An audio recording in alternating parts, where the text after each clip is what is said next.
spent probably the last hour or so trying to think of a witty intro for this, and I've got nothing. Although, to be fair, are any of my intros really that witty? So instead, let's just dive right in. This is Wrath of Kings. So this is Cool Mini or Not's new skirmish army, kind of hard to tell what it's going for scale-wise miniatures game. Now, when I say it's kind of hard to tell scale-wise what it's going for, I mean it falls into that gray area, sort of like War Machine and Warzone, where every model can act on its own and every model's kind of independent, but you can play with big armies. So since we're diving right in, let's talk about this book.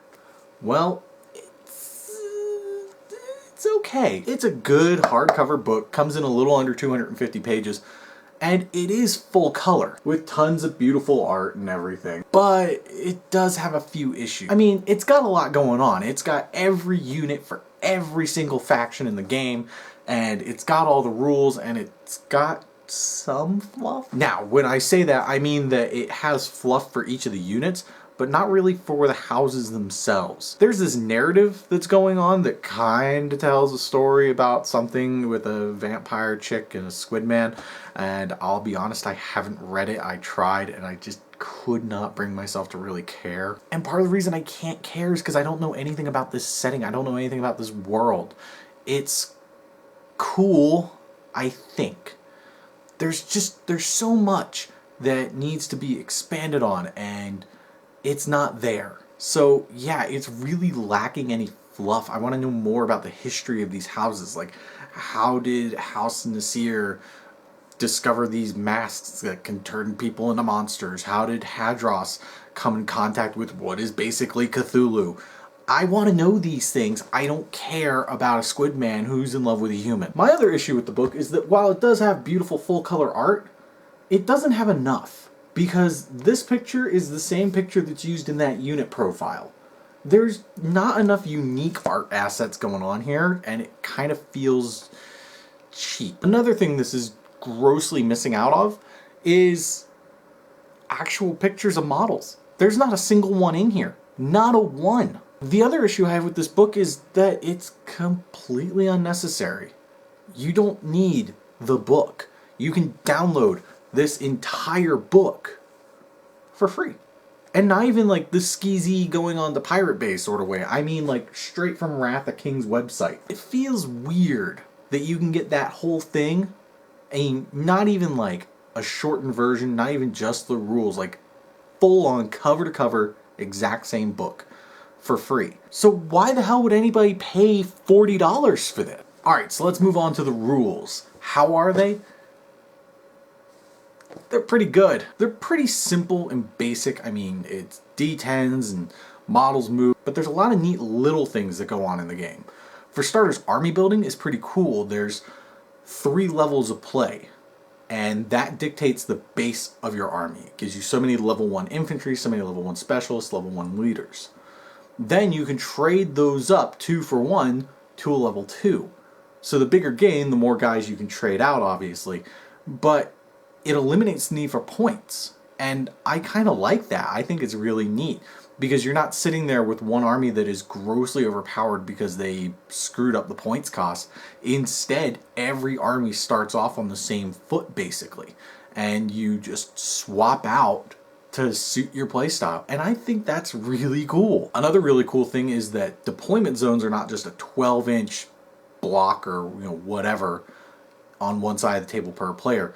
There's 4 deployment zones per player, and different units get deployed in different zones, so you kind of have to figure out who you want to take based on that as well. There's a lot of stuff going on in just pre-planning in this game without it feeling grindy and tedious like some other games. Now, the combat is fairly straightforward, but I do have an issue with it, and that issue is this. The defense chart. This game is so symbol heavy that it drives me crazy.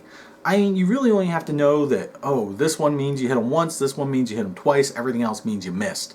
So basically you roll as many D10s as a model has attacks, which is listed on their stat card. By the way, every game should have stat cards. I'm just saying. And, you can look at a stat card and go, oh, well, I need a 7 at the minimum to hit them. And then you have to hit them so many times to beat their armor to inflict wounds.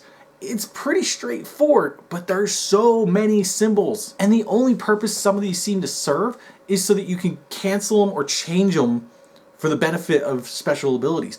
Otherwise, there's like 4 out of 7 symbols that are just you missed. So yeah, I mean, it's good, it's easy, it's not complicated, but it does seem a little symbol heavy, and I feel like there maybe could have been a better way to do it. It still works, but it's just weird. Another cool gameplay feature I like is that you can do combined activations. If you have a leader, any models within 6 inches of them can activate with them. Or you can do combined activations of just 2 models so long as a leader is within 6 inches of them. So you can essentially have models move like units instead of individuals. So it really kind of opens up your playstyle. The last really cool thing about this game is motivations. So what these are is every army has 2 motivations they can pick from, and each motivation gives you a list of objectives that you can choose at the beginning of the game. So every time you play, you go, okay, I want to use this motivation and I'll go for that objective. And it's kind of cool. It opens up a lot of freedom and a lot of flexibility, and I really like it. Now, it's not perfect, obviously, because there's only 2 motivations per faction, but I feel like with expansions, they can kind of add more and more and, you know, add new objectives to each motivation. And really, it's easily expandable. So as a miniatures game, let's talk about the miniatures. They're pretty awesome. Cool Mini or not, no matter what you might think of them, they know how to produce some pretty quality model. I mean, a lot of these are really cool. I love that Hadros has these like jellyfish men. They're awesome. And the Vampire House has these cool werewolf guys called Scorza, which are repurposed Wolfen from Confrontation. Although that's not really a problem because Wolfen are goddamn awesome. So yeah, I really like the models. They have a lot of detail and a lot of character, and I'm really looking forward to them expanding the range. So yeah, the models are great. The rules are solid. And it seems like an interesting world. I just want more out of it. So to wrap everything up in a nice tidy little package, Wrath of Kings is a good game. It's a solid game with some really cool models, a really cool aesthetic, and again, it seems like it has a really cool world and a really cool setting. I just want to be able to dive into it more. So if you're looking for a cool game with a really unique aesthetic, especially, you know, considering how bland and generic fantasy games tend to be, Wrath of Kings is definitely a good way to go. I highly suggest it. Go check it out. Check out their website. Download the rules. Guys, thanks so much for watching. Hope you've enjoyed. Be sure to keep it here for more reviews, unboxings, gameplay, yada yada yada yada. Don't forget, you can follow us on Facebook and Twitter by checking out the links below.